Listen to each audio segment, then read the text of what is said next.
Welcome back, flower lovers. Ro and I are really happy to be meeting with you again in this space on our podcast. And we felt like talking today about overwhelm. It is certainly a topic that we have been experiencing quite a lot personally, and also professionally. We're seeing it everywhere. And in our communities, we're definitely seeing how people are feeling really stressed and really overwhelmed. There's a lot coming in all the time. There's a lot for us to manage. And how do we stay in our hearts, in our bodies, and sane as all of this is going on around us? So thank you for joining us again. We have quite a few essences to talk about and some strategies to help you feel a little bit less overwhelmed. So welcome back, Ro.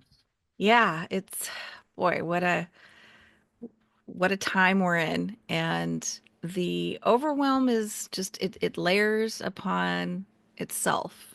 And we actually, when we first started the podcast almost 6 years ago, can you believe it? That was one of our first episodes. We talked about stress and overwhelm.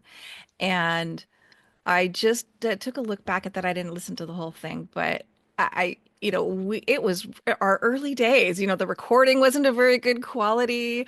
I mean, it was something that I kind of cringe listening to now, honestly, when I listen to myself.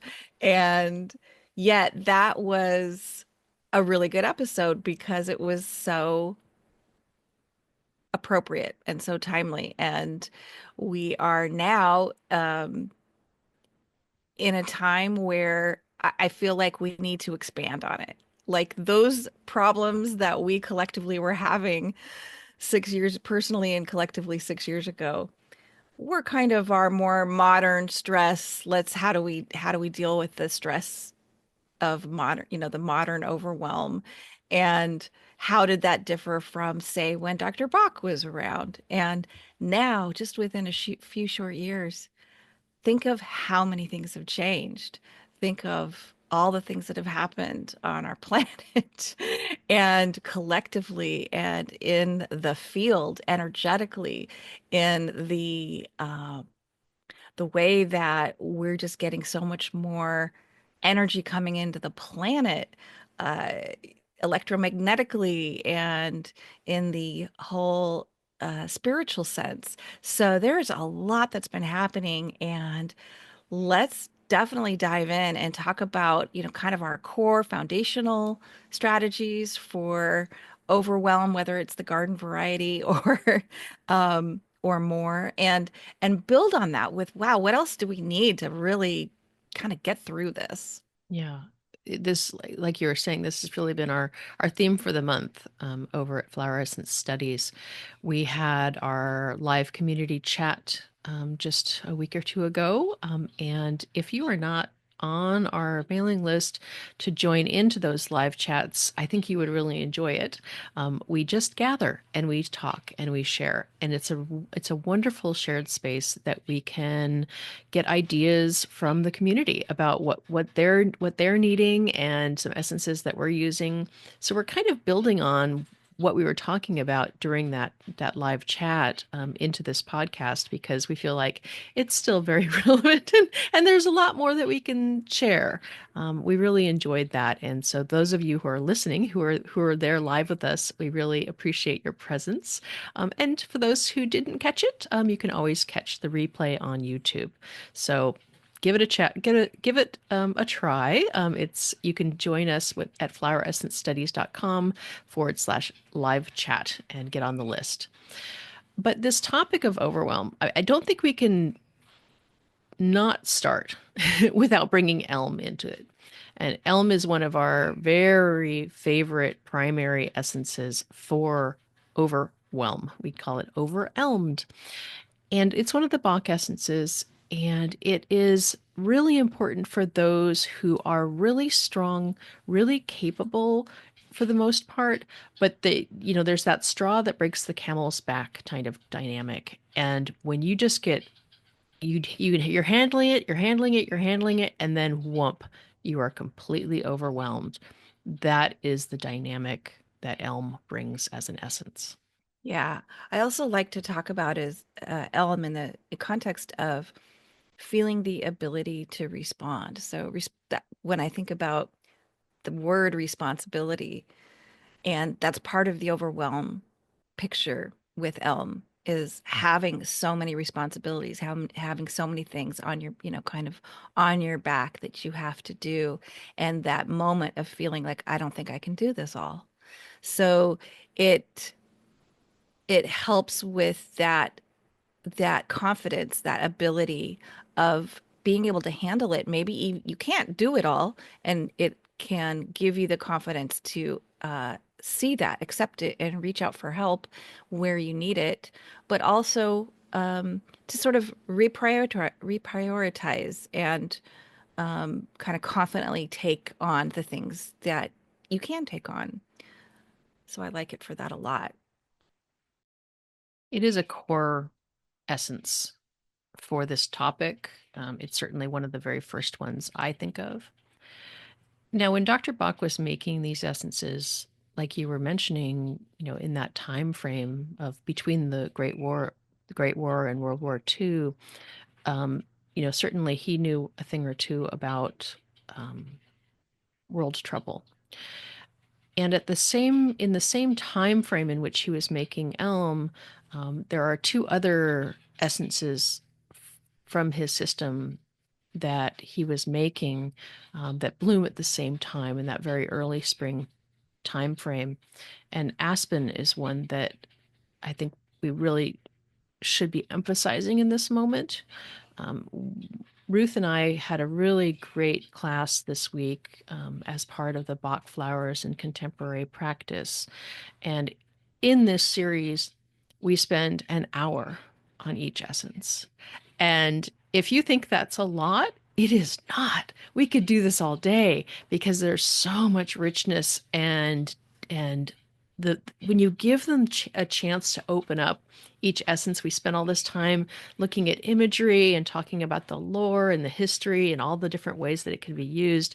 It's amazing the information that comes out, and then also the sharings from the students of the ways that they've used it and the things that they've seen. So just a little plug, if you're interested in the Bach essences, I highly recommend that you join us for this. We were talking about Aspen this week, and I just felt so aligned with some of the historical lore that comes from the indigenous people of the British Isles, and the information that comes out about Aspen is that this plant, this tree, was considered to be a protector tree. It was used, you'd create a crown of the branches of the stems to help you to go into the underworld and to return from the underworld safely. And so it has this strongly psychically protective quality. For those of us who are sensitive, living in this time, there is so much going on.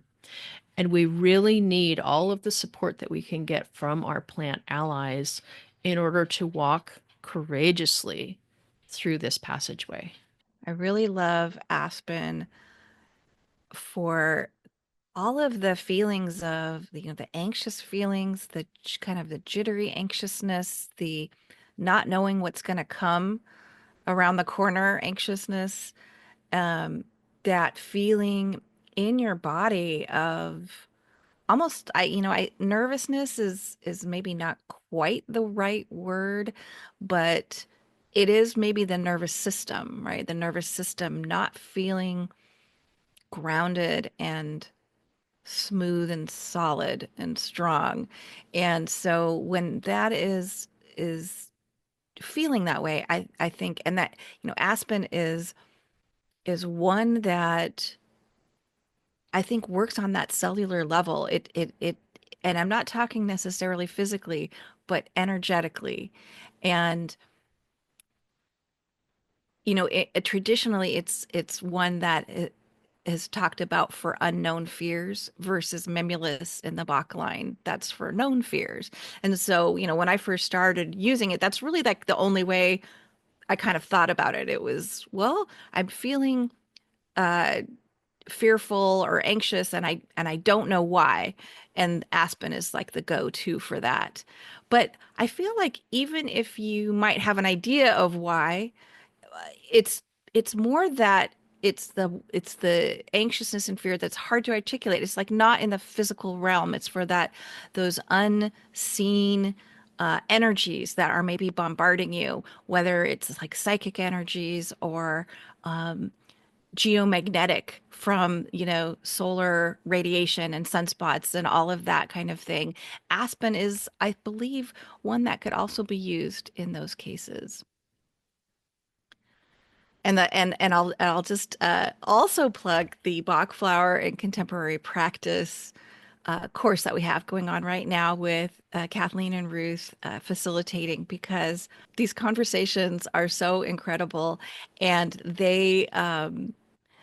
it's a series because it takes an hour to go through each flower essence. It's been a journey for us. So we're on part 3 of this series, and you don't have to start from part 1 if you're interested in this. Really is a fun journey that we're taking. There is so much more about Aspen. I'm like, I'm not done with this one yet. Aside from it being my namesake, that really is my given name. My father Americanized the name when he immigrated, and so I have this strong connection to this particular tree. And there is this character, what you were describing. That classically the unseen or the unknown fears, but it's like that free floating anxiety, that sense of dread that we experience. We don't really know what to put it on, but we're really feeling something. And when in my work with animals, a lot of the animals pick up on this as well. And so it's worthwhile to offer this essence to them too. Like you were saying, they pick up on the environmental changes, the ecological changes. I know a lot of times with the horses, they get really agitated before big storms. And so they are really attuned to the energy around them and the energy of the ecosystem around them. And giving them something like Aspen can help them feel more grounded, more in their bodies, and able to cope with the storm that comes. So it's not just for the humans, it's for everyone who is riding on this beautiful planet in this moment. Such a good point. And just with anyone dealing with any kind of high sensitivity, like highly sensitive persons, neurodivergent, people with sensory sensitivity, I feel like this is also comes into play just for those same reasons. It's our bodies, whether we're human or animal, are picking up on these really subtle shifts, these subtle frequency changes. Like you say, a storm is coming. The things are changing, and for humans, I feel like it's something that we're not taught about, and it's not acknowledged. We humans have, on some level, lost the knowledge or lost the what should be sort of common knowledge of being embodied creatures who live on this planet, who live in this ecosystem, who live on this world. And somehow, as modernity came about, we decided that we weren't really part of it, that we were sort of these disembodied spectators watching these things go on, but it shouldn't really affect us because we're not really part of it, right? It's kind of that, Cartesian dualism that, oh, yeah, we're so smart. We're just watching this. We're not actually being affected by it. And I think that's where you were going with that idea, right, Ro? Exactly. And it's so true, that whole idea that man has conquered nature, and that, we aren't affected by it is so pervasive in our culture and our society. And so no one would ever, admit that anymore. And now finally we're starting to talk about it and understand that with the there's 20% of the population by uh, is naturally highly sensitive. It is an evolutionary trait that we have evolved with. So have animals. 20% of animals are more highly sensitive than the rest of animals. And it is evolutionary because it helps us know, um, when there's a predator stalking us in the forest, because we pick up on those subtle cues, those subtle sounds and differences, or we would know when a storm is coming. And so this stuff is baked into us. It's baked into everybody, but there's definitely a percent of the population that are more in tune. And because we just haven't had this awareness, many of us, especially myself, grew up thinking, "Oh my gosh, what's wrong with me? There's something. Why do I feel this way?" And having these feelings and this anxiety or this sensory overload, sensory overwhelm, because all of these things are happening and not knowing how to navigate that is where we can really use our flower essences, I think, to help us stay in tune. We don't want to shut it out. We don't want to drive it away and numb ourselves necessarily to it. And I spent many, many years of my life doing exactly that. And I'm here to say, it just doesn't really change anything, because as soon as that substance wears off, you're back again, and perhaps even more sensitive with zero actual tools to deal with it. So uh, here we are again talking about how flower essences can help us like deal with reality. This is reality. This is the world that we're in. And I also like how you bring up the underworld, and we all go through these journeys and need protection as we are on our path. Really good point about how, and I think that I hope, dear listeners, as you're listening to us, you've never gotten the impression that we are A, immune to these things, and B, not one of y'all. We definitely need all the essences. We are still working with our stuff. And yet we have definitely learned a few things over the years that help us manage this level of sensitivity that we both are, deeply embedded in. We definitely needed these essences. I know they saved my life, and I think that a lot of you, well, if you're listening, you're probably totally on board, and essences have probably saved your life too. Cherry plum is another one I want to talk about because it's a really important essence in this moment. It too is a very early spring bloomer. It is blooming here where I live now. It's just starting to open up.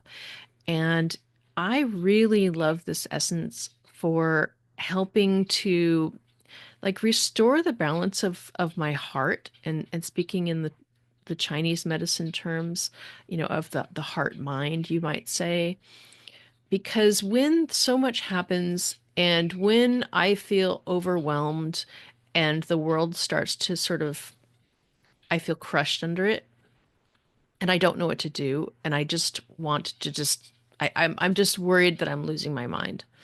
You feel on some level that you don't know what to do with all this. You don't know how to process this, and like you're saying, we try to avoid numbing out in order to pretend it's not there. And the cherry plum gives you this like clarity of your heart mind, that it helps to push those things out. It helps to strengthen that pericardium factor of no, you don't get access to my heart. No, this information, this all this stuff that's going on doesn't get to overwhelm me, doesn't get to overload me. I can maintain my own integrity in this space, staying aware, staying present, not dissociating, not spiritually bypassing, but I can hold it and I can hold myself in this space. for me, that's really where cherry plum. It's such a beautiful essence. I really love this one, and I recommend it a lot, helping you hold it together in spite of everything that's happening. It makes so much sense to go with elm. You know, they it for that exact purpose. As I was talking about having all the responsibilities, all of the stress of all the things to do, being overwhelmed with it, whatever is coming at you, and that fear of failure, that fear of failure combined with losing it, the fear of losing it, basically. Um, Cherry plum is the way to go with that. And traditionally, I think, you know, that fear of losing one's mind, I didn't quite get that. It's always been in the Bach flower, the flower formula, the rescue remedy, and hadn't really used it on its own too much. Besides that, in you know, for a lot of years, and then I made a cherry plum essence, and the feeling of peace I got from that was really so profound. And as I was making that essence, and the flower petals were just like starting to fall away on some of the flowers, you know, on the tree, and creating that sort of mystical kind of fairy-like environment, the feeling of peace and the and holding that it was all okay and it's just part of the process. It really made me understand that essence a lot better. So it's a good one. You're bringing forth something that's really important, that a lot of times when we've gotten to know plants personally, when we've had the opportunity and the privilege to get to meet them in person and to make that essence if we can, we really do, it does become part of us. And so for everyone listening, the more that you can connect to a plant, you know, in its in its physical embodied form, if that's possible for you, and if not, you know, seek out images, seek out, you know, personal relationships with the plants in other ways, because it really will, the more we bring them into our hearts, the more we bring them into our field, the deeper our relationship gets and the more that they can do for us. The better the handshake becomes, the more they become part of our field of, and like as we practice, we can imbue that energetic into our conversations with our clients. We can explain plants in different ways that meet the needs of an individual, and it, you know, you can just feel the heart opening when you can talk about a plant from a personal experience. Yeah, and I like to think and I hope that when I talk about those personal experiences of being with the plant, even if I'm not articulating it exactly in the words that I would like to, that the feeling is the information, the knowledge from the, you know, there's a lineage coming from the, you know, the knowledge of the plant or the tree through me, through my heart to you, to that it's coming through me. And I certainly hope that when I talk about plants and flowers and gems and these energies, that we in with this podcast are helping to spread that healing. Really, you know, it's not just about going to school, even though we have a school, and you know, learning this does that. It's about the experience and about um, receiving receiving that energy. Beautifully said. I really want to bring the gemstones in now. You know, the flowers, you know, before we got on, we were having a quick chat about Steve Johnson's work, um, one of the originators of the Alaskan Flower Essence Project, and how he was, uh, he's passed now and we miss him. Hi, Steve. I know you're listening. Um, he was such a great proponent for bringing gem elixirs into the field of flower essence therapy, and it's a vital part of the system that he created. Um, Now, Ro, you mentioned you wanted to mention a video that you had found, and we'll try to find the link for that to attach here about his theory of when gem essences or elixirs come into play. Yeah, the Alaskan Essences, they have a YouTube channel, and I will have to find it, but there is a video of Steve Johnson speaking about um, the more, and I'm wildly paraphrasing, but what I got out of it was the fact that people who begin taking flower essences may not need gemstone essences, but over time, and the more sensitive the person is, uh, gemstone essences become really valuable for bringing in and grounding the information into the body. So I know that Kathleen, you had some other um, thoughts and information about it from you doing your certification through Alaskan Essences. Yeah, it's considered to be one of the pillars in that system. And the gem essences particularly create this structure to a formula. And I always think about when I'm making a formula for a client or for myself, I'm always thinking about including certain gem essences in order to help to stabilize and anchor the shifts, because the flower essences are amazing at creating shifts in consciousness, creating alterations in the energy field, places that have been traumatized or wounded, and they help to shift those. And what can happen is if we don't really ground those shifts into the physical, we can end up having a lot of, unprocessed stuff, or we're kind of churning. In order to really get to next steps, in order to really anchor these changes, I feel the gems really come into play to help to support and stabilize and anchor the changes that are taking place. Yeah, I've always loved gemstones way before I got into flower essences, and just had a real affinity for them. You know, I would use them quite intentionally in my jewelry and what I wore on my body, and how I worked with them for a long time. So when I found that there were gem elixirs, a whole range that Alaskan had made, it was sort of a natural evolution for me.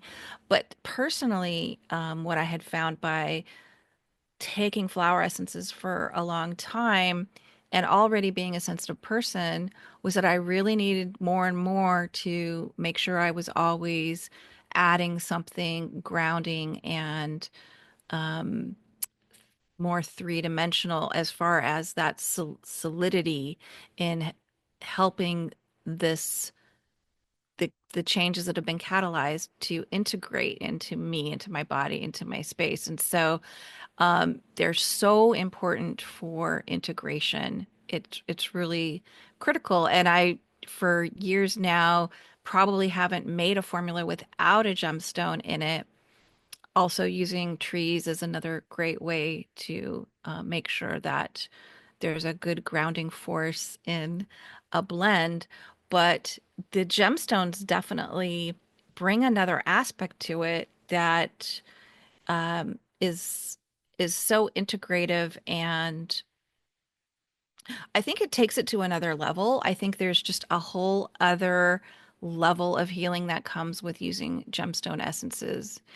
And in the subject of overwhelm, uh, there are various gemstones that are helping with, like nervous system and stress.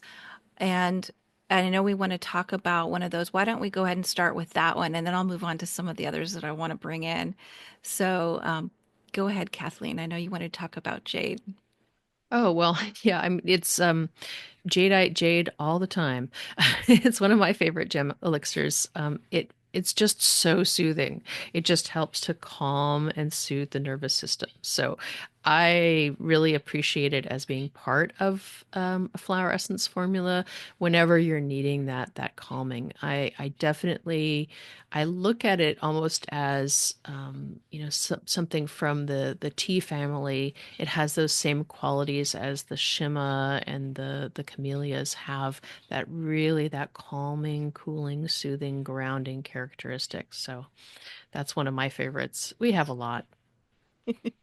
Yeah, and just the stone itself, I believe, you're supposed to wear it against your skin. It has this um uh like it's working with um your energetic system against the skin and helping with that with calm. I mean, that's how it's been used for a very long time. Um and it's also got this affinity with the heart chakra, the green color of it and just the lovingness of it. So it's a beautiful one for these high stress times and helping with that sense of calm and being nurtured almost. So you know, with what we're going through, I feel like this overwhelm of not just our media. We've got so many places where things are coming in. We've got our media overwhelm. We've got big time psychic overwhelm going on with everything and emotional. eh, We're seeing high emotions on everything, on every kind of news media, on every kind of um, uh, social media that's coming in. And there's just the sheer amount of facts coming in too. Like you take away the emotions and the all of that part of it. There's just so many things happening. There's so many change. I mean, it's really, I don't want to say the word unprecedented, like again and again, because like how many times can we say that word in the last few years? Um, but there are so many things happening like every day, things that we years ago, the things that might happen once a year, like that were so big or so changing now every day. And I feel also so much energy coming in from the sun, from the spheres, from the astrological stuff that's happening. And there's some different gemstones that can kind of work on a lot of those different on the aspects. So I like to look at hematite when we want to shield ourselves from being sucked in to the highly emotional scenes we might be witnessing, whether in person or on TV or on social media. Like that hematite is just so good for kind of just putting that shield up and saying, not my not my monkeys, not my circus, whatever that is, that saying is. And just letting it, I kind of think of it, it's the smooth, shiny surface. I'll hold up my hematite sphere for those who are watching our video, and you can just see it's like a mirror. So reflect back and think of it that way. Um, and yeah, is that something that you use, Kathleen? Oh, for sure. Anything, for those of us who are sensitive, we tend to absorb things from others. And that we can turn into a superpower. I know that I couldn't do what I do without having this high level of sensitivity and this high level of empathy. Um, and it's really overwhelming if you don't know how to, shut the gate and to sort of go, oh, not right now. I'm not working right now. I don't need to be open to, absorb and to process the collective. So it's great to have it. We don't ever want to remove it completely, but we do want to learn how to filter it. And like you're saying, hematite is pretty spectacular for that particular process. Covellite is one that I would bring in to help that as well. Covellite, the way that Jane Bell described it, was always this. It's like this blue force field that completely seals your field. It really does create that intact, complete, energy field that only what you want to come in can come in, and the rest of it, out it goes. It is one, I believe it's that they put it in, the Alaskan Essences puts it in a blend or two. I think it's in the travel blend, travel ease, right? And that's part of that is staying when you're feeling vulnerable from the effects of all the stuff around you, all the people and the energy around you. And I like the aspect of it that there's such a kind of loveliness, softness to the color of it. I wish I could find, I'd love to look for some jewelry of it or something that I could wear because it's got a really neat look to it. And it helps when there's that vulnerability too, like, of knowing that that you're like this. I know that I'm like this and I feel vulnerable about it. Um, and so that we can feel more support from our environment than being like attacked by our environment. So it's a great one for that. And when it comes to, all the mental stuff coming in, so I feel like there's a lot of mental overwhelm for some of the reasons I already mentioned, and the kind of psychic sludge that's everywhere. The fluorite is such a good one. And that is, it helps to clear. It's very clearing with psychic and perceptual blockages. And in either way, the way I see it too is it helps to put things in order. And I've always, felt that about it. Um, it has like this square form. It's very and I forget the term of it, but it has this patterning that is like putting things in order. It's like blocks. And I think about that in terms of my own thoughts, like putting all of this information that I might be taking in, and fluorite's helping me to put it in order, and also like let go, clear the parts that I don't need, the parts that are blocking the flow. And there's also a fluorite combo that Alaskan Essences has, and I see that one as a little bit differently. It's uh, talking about how when there's all sorts of different direction energies going in different directions, there's different flows, and you're needing to kind of prioritize and focus just on one thing. That's sort of the differential that I see between fluorite and fluorite combo, if there's any confusion with that. Thanks for sharing that. Those are some thoughts that I haven't had previously about fluoride. So I appreciate your personal experience of using those essences. I've always used them more for just getting energy to move when it gets stuck or it gets stagnant and not where it should be. It's not serving anymore. It helps it to move it along. But it's interesting that you have a really strong, and I'm sure that's probably in the information from the gem elixir as well about the mental part because I never really thought about that. So thanks for bringing that in. Um, I don't think we could talk about this topic without bringing the tourmalines in. They're in coming from the range of the Alaskan gem elixirs. They have the black tourmaline, but they also have the black tourmaline master quartz, and I use that black tourmaline master quartz a lot. It's one of their research, and when those are made, it's not two different crystals in a bowl. It's a formation that was chosen, and Steve was a real rock nerd. So he had some really amazing specimens that he made these essences with. And so it has both elements together in a crystal. And I found that one to be really helpful at, clearing off that energetic sludge, helping it to move. It's a really powerful clearing essence. If you go to the Alaskan Essences website, I think that there's a picture on there, and you can see that what Kathleen is talking about, that it is a stone that has both the black tourmaline and the quartz, which is a little bit different than tourmaline quartz, which is another. essence.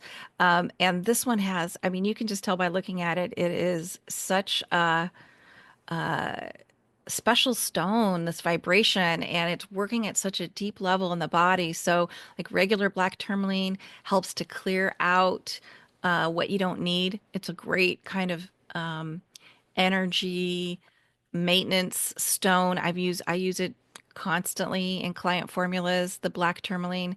And then when I want to add more to it, this sort of extra power to it, um, and one that's working on a even maybe a little bit more of a spiritual level. I think that the black tourmaline master quartz is a really lovely one for that. And I there's a few other quartzes in this gemstone line that Alaskan Essences has, and the Rutilated Quartz is one that I have been really vibing with lately. It's seemed to really come in as something that is really appropriate right now, and I'm actually wearing it in my pendant, if you can see that. But it is quartz that has strands of rutile, which is another mineral throughout, and rutile is this just beautiful gold color. So it's bringing in this gold light and sort of magnifying it with the quartz. And what it's working on is when there is so much energy and information, and this is part of what I was saying, and what I'm feeling coming in from the non-physical world, from the spheres, from guides, from angels, from the sun. I feel like it's all that's really kicked up a lot in the last year. And it's cool and all, but it is overwhelming. It can definitely feel overwhelming. And that overwhelm can make things more distorted and confused. So there is a more difficult time kind of just focusing on what am I even listening to here? Where's it coming from? And I need to always constantly kind of reconnect with my higher self and sort of refocus. But the rutilated quartz helps with that overwhelm, and it helps to have that sort of precision alignment with the sources and energy that we want. And I feel like there is a stabilization that's coming with it, and integration that it's helping with. I have been more and more really thinking about the quartz, the different types of quartz, as being sort of like clarifying amplifiers for whatever effect I'm looking to achieve with a formula. And so, yeah, I agree with you with that rutilated quartz bringing that clarity of information as it's coming in. Um, I feel like it's a really perfect partner for the Queen Anne's lace, which I know we recommend a lot as an essence. It's that, I mean, that those two together would be probably, if you wanted to make a discernment blend, that would be a good way to go. Because there's a lot, and it's like, is that, are these things really accurate? Are they true? What's the motivations? And the rutilated quartz helps us to take in that information, to turn off the channels that are not serving us, to dial it down to actual really good information that's coming in rather than all the information that's coming in. And whether we're thinking about that literally or metaphysically, there's a lot out there. And like you're saying, it's all kind of bombarding. And which ones do we want to listen to? Which ones are the ones that serve us? I love that idea about combining with Queen Anne's lace. What a power duo that would be. Yeah, very good.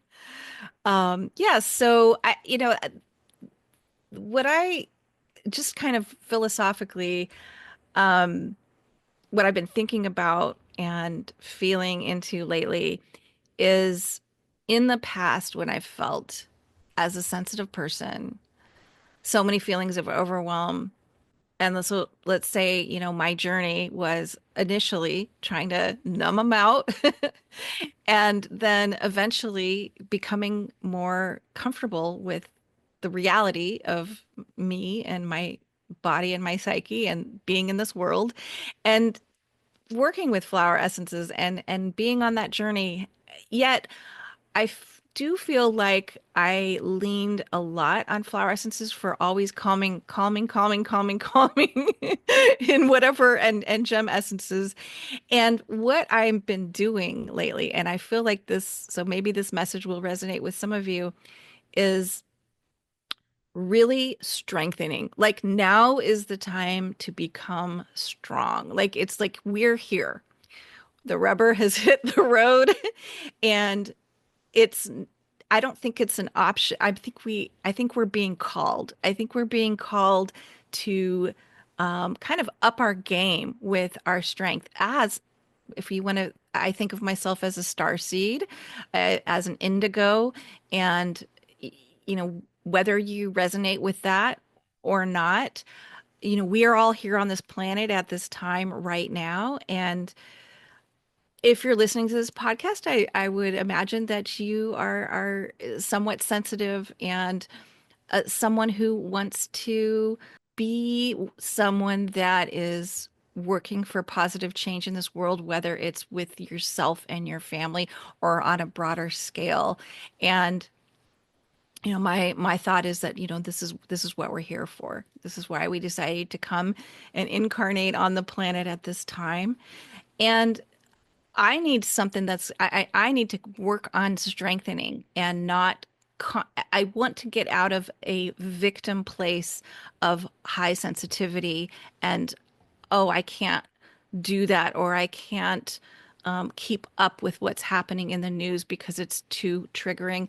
I mean, yes, we do need to take care of ourselves, but also I want to be stronger to where I am not as affected and that I can be here and do what I need to do. And so I feel like the gemstones are really stepping up to help us with that. And quartz is one that is a very much a stone of strengthening and clarity. And I feel like the Brazilian quartz uh, gem elixir is a great one to bring that to the blends. And also some of these other ones that we already talked about, the rutilated quartz, the uh, black tourmaline master quartz combo. Like there's quartz throughout in various gemstone elixirs, and they add that power punch. They kind of kick it up. And I don't know about you, but I've been feeling like I need to do that. And I have been taking some pretty hefty gemstone blends over the last few months. And I feel like it's really doing that. I mean, it's quite profound in the way that I feel like I have the capacity to handle a lot more than I used to be able to handle. So, Wow, thanks for sharing that. Yeah, courage and alignment is required from all of us right now. And I appreciate that you bring in that personal experience of, where you're at with your process. And I thank you, all of you, for listening because the flowers and the gems and nature is here to support all of us in our process. And we are all here and we're all here together. And we really appreciate that you are listening, so deep into the podcast. So you're on board with us, right? You're here. And what can we do to manage some of the challenges we have and to find ourselves up to the challenge that is now? So we appreciate you being with us. We appreciate your kind hearts working towards a better future and having this loving awareness of how nature is here to help us along the way as we're all in service to making things better. So if you want to help make things better, we are with you. You can find us at all these places. We are at floweressencestudies.com. You can find all sorts of great free resources there, from the Bach Flower Learning Program, which is amazing. You can join our newsletter, and we'll let you know about all of our free events that are happening, and then the classes that are forming, which are really beautiful shared spaces where all of us can support one another. And there's so many more things on the way, and we hope that you stay on board. And we'd also really appreciate if you'd help us spread the word. So if you are thinking, gosh, I've been having a lot of overwhelmed conversations with my friends, why don't you share this podcast with them and see if they are interested in it as well? Thank you. Yeah, and one more promotion, and that is our practitioner training is opening up for registration n- right about it'll by the time this podcast comes out, it'll be open and ready. So you can go to our website, flowerescencestudies.com, and it'll be right there on the top of the homepage to learn more about the Flower Essence Practitioner Certification Training Program that we offer. So thank you for joining us on this journey, everybody. It has been an absolute pleasure. Again, Kathleen, I love doing this with you every month, and I love uh, being able to just have this conversation with people. And again, like now that you're hearing us on the podcast, if you want to be part of the conversation, join our live chats. It's like we're just chatting casually, kind of like we do here, but even more so. And everybody is invited to be part of the conversation. We love it. And we'd love to hear from you and love to have you in that dialogue and hear what your experiences are with flower essences, gem elixirs. Each month we have a different topic or theme that we bring up. So yeah, we'd love to have you if you're not already part of that community. Bye bye.